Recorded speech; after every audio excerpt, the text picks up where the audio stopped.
Dengan Yudi Renaldi, Direktur Utama Bank BJB. Pak, kita lanjutkan dialognya. Tadi Bapak menyebut ada target pertumbuhan kredit sekitar 4-5%. Nah, ini bisa dikonfirmasi lagi Pak, apakah ini versi revisi dari RBB yang sudah ditetapkan sebelumnya? Jadi kami sudah menyampaikan revisi RBB kepada Otoritas Jasa Keuangan. Yang tadi 4-5% itu revisi kami Mbak Eksis kepada OJK. Kami tadinya tumbuh optimis pada awal tahun 2020 dengan pertumbuhan di sekitar 9-10%, tapi dengan kondisi di mana pada waktu revisi RBB itu dilakukan COVID sedang tinggi-tingginya, ada rasa pesimisme daripada perseroan untuk tumbuh lebih daripada yang kita ekspektasikan sampai dengan akhir tahun. Jadi kami merevisi RBB menjadi 4-5%, namun alhamdulillahnya pertengahan Juni di triwulan 2 2020 ini justru pertumbuhan kredit kami meningkat signifikan di 9,85%. Bahkan kami perkirakan di Juli ini pertumbuhan kita year on year bisa tumbuh di atas 10,2%. Jadi ini yang menunjukkan bahwa saat ini kami masih optimis bahwa pertumbuhan kredit kita bisa berjalan dengan cukup signifikan, tapi yang perlu kami selalu tekankan kepada teman-teman adalah terus dilakukan secara selektif, dijaga kualitas kreditnya agar tidak menjadi bom waktu di kemudian hari. Pak Yudi, tadi kan dikatakan 4-5% itu untuk revisi RBB yang diajukan ke OJK, tapi mengingat tadi kuartal kedua sampai 9,8% pertumbuhannya, dan apalagi didapat dana dari pemerintah, kalau secara internal sendiri jadi optimisnya sampai berapa persen nih Pak pertumbuhan kredit di tahun ini? Apakah di atas itu? Kami akan selalu berupaya untuk menjaga pertumbuhan sama seperti semangatnya kita semua di perseroan, di insan-insan BJB untuk tetap menjaga pertumbuhan ini bisa tumbuh seperti yang kita capai di triwulan 2 2020 ini. Apalagi kami juga ditambah dengan dana PEN ya, dana PEN di mana Bu Sri Mulyani sebagai Menteri Keuangan menitipkan kepada kami untuk meleverage pembiayaan itu sampai 2 kali dari dana 2,5 triliun, jadi menjadi 5 triliun. Jadi ini menjadi satu tantangan lah buat kita semua di Bank BJB untuk bisa melakukan leveraging terhadap pembiayaan ini jauh lebih signifikan. Tapi sekali lagi kita di perseroan tetap berupaya untuk menjaga agar pembiayaan ini bisa dilakukan dengan kualitas kredit yang baik. Ya, jadi bukan sesuatu yang kami harus rampangan memberikan pembiayaan, tapi kami selalu menekankan kepada seluruh teman-teman yang ada di Bank BJB, lakukan pembiayaan berdasarkan dana yang ada dengan seselektif mungkin, namun tetap berkesinambungan dan terus tumbuh. Kalau kita lihat dari sisi kualitas kreditnya, memang NPL gross dan NPL netnya ini BJB cukup bagus ya Pak, performanya di kuartal kedua ini ada penurunan. Ini apa sih Pak yang membuat Bank BJB bisa menjaga kualitas kreditnya di tengah mungkin bank-bank lain justru sedang kesulitan nih karena ada pandemi COVID-19 seperti ini? Bank BJB di mana 65% sebagai pilar utama adalah consumer segment. Ya, jadi itu yang menjaga performance kinerja kita dengan yield yang cukup baik. Lalu kedua, kami punya absolut nominal yang terdampak COVID itu hanya sekitar 3,8 triliun dengan lebih kurang 6.500 debitur. Nah, kalau 3,8 triliun dari total portfolio kami itu hanya terdampak sekitar 4-5% saja. Nah, dibanding bank-bank lain yang mungkin karena exposure-nya ada di corporate segment dan ekspor impor dan sebagainya, ini tentu akan jauh lebih besar. Nah, kami alhamdulillah portfolio kami 65% ada di segmentasi consumer, dan di lain pihak juga kebetulan segmen korporasi yang saat ini sedang kami gaungkan juga kebetulan sinkron lah dengan kondisi saat ini, pembiayaan yang bersifat agriculture, lalu pengadaan alat-alat kesehatan, dan tentunya ini tidak terlalu berdampak signifikan kepada kualitas kredit yang kita biayai dari segmen korporasi. Jadi kita masih bisa jaga NPL kita di 1,6%,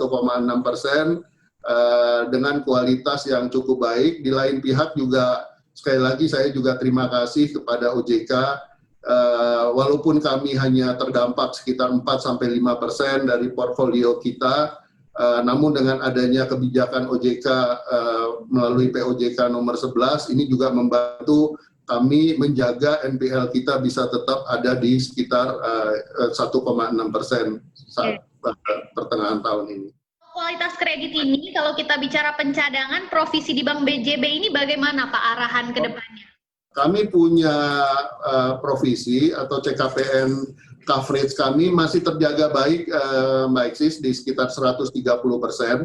Jadi kita tetap ingin mempertahankan sampai dengan akhir tahun ini CKPN coverage kami atau provisi kami itu di 130%. Dengan kualitas kredit yang tetap terjaga di sekitar 1,6 sampai 1,7%.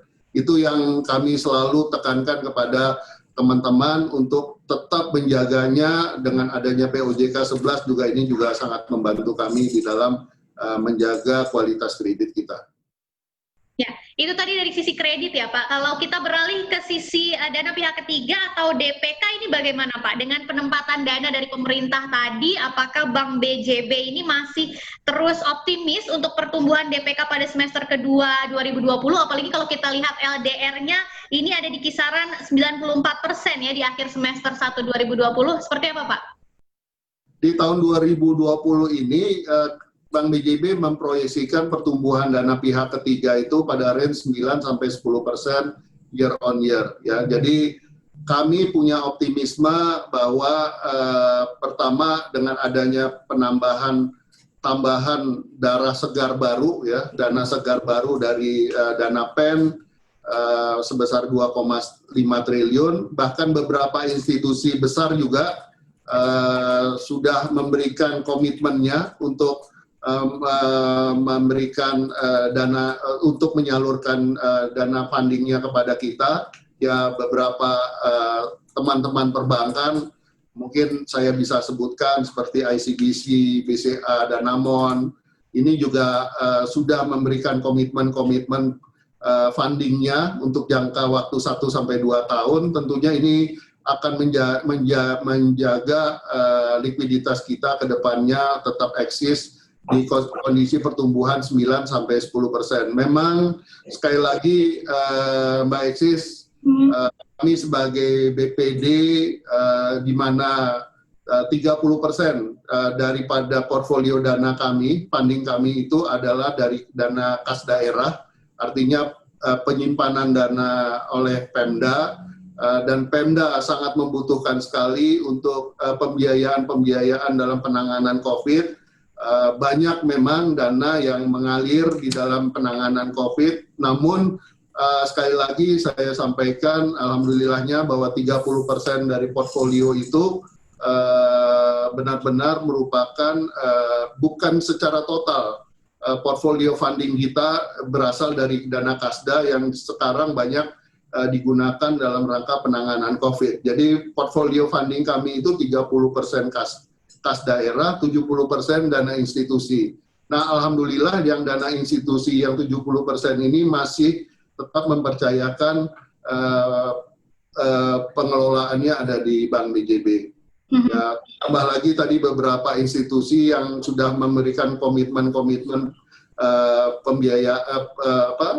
pembiayaan dananya kepada kita. Itu mungkin dari kami.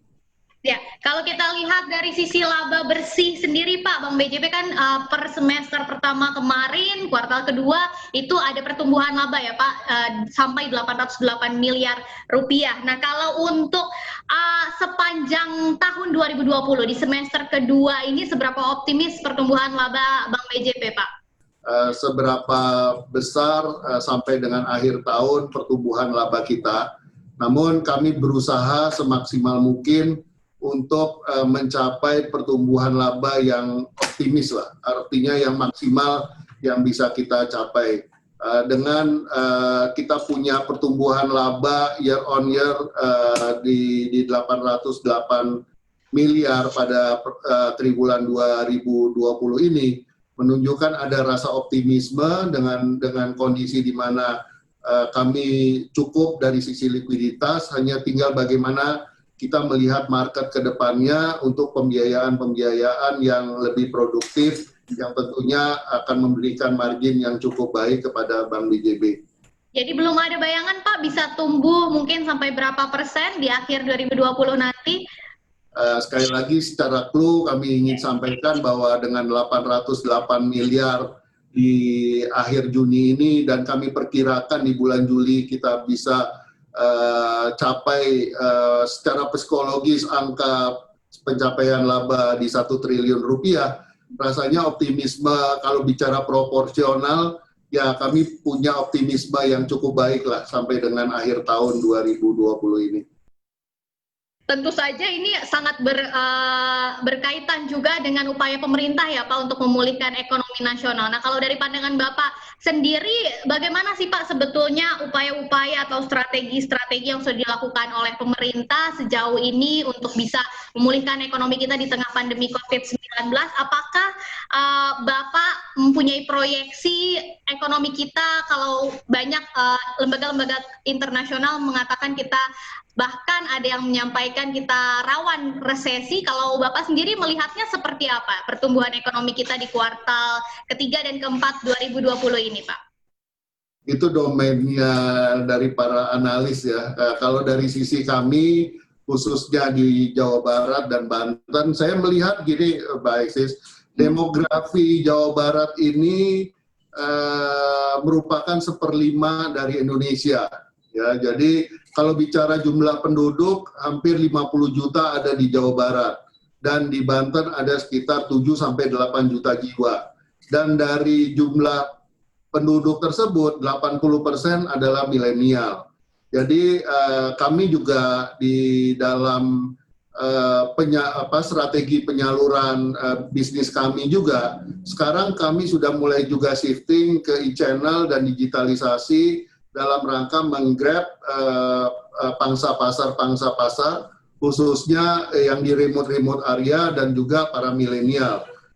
Kami ingin sampaikan sedikit tambahan informasi.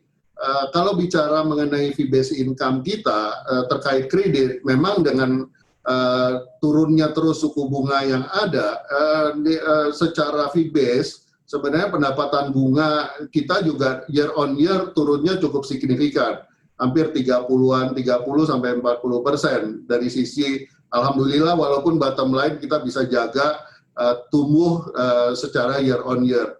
Namun yang paling signifikan pertumbuhan di BJB dari sisi e-channel dan digitalisasi, kita bisa tumbuh 30 sampai 35% dari dari e-channel dan digitalisasi. Jadi sekarang ada blessing-nya buat kita dengan kondisi COVID seperti ini. Justru e-channel kita dan